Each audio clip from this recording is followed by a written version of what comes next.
Este tiempo ha sido determinado como el tiempo de las víctimas del conflicto armado en Colombia, el tiempo para la memoria, para la solidaridad con las víctimas. Y es importante puntualizar algunas cosas. Y es que no es un otorgamiento brindado por el gobierno nacional, sino un logro de las víctimas en ese proceso de movilización frente a sus mecanismos jurídicos de protección. La tutela, los derechos de petición, las acciones colectivas que han originado autos de seguimiento, sentencias de la Corte, donde se dignifica la condición de las víctimas del conflicto armado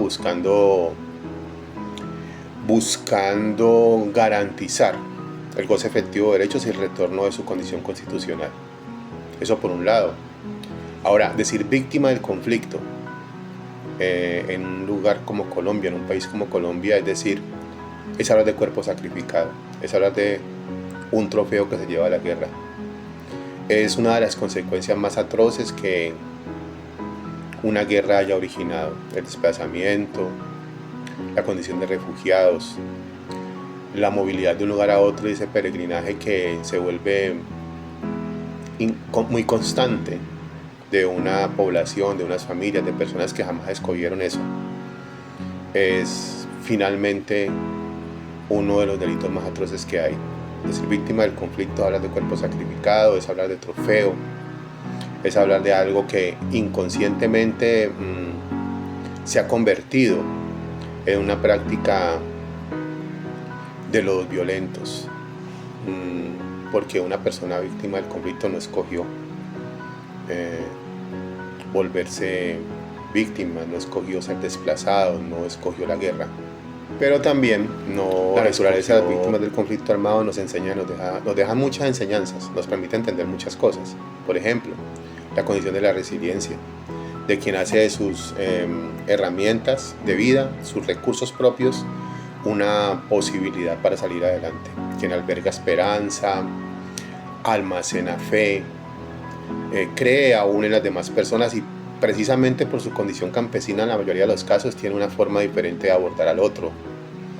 Hay familias enteras en terrenos como Llano Verde, como Potrero Grande, como de Cepaz en Cali, que le hacen el ambiente a los barrios, le permiten ese colorido del Pacífico, ese colorido del Pacífico chocuano, ese colorido del Pacífico nariñense al interior de Colombia, y enriquecen el acervo cultural de las ciudades.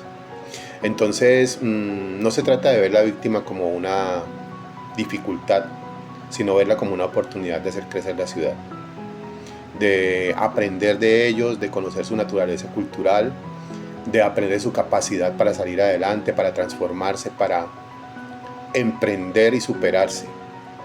Si alguien conoce de la destrucción, es un alma víctima del conflicto armado.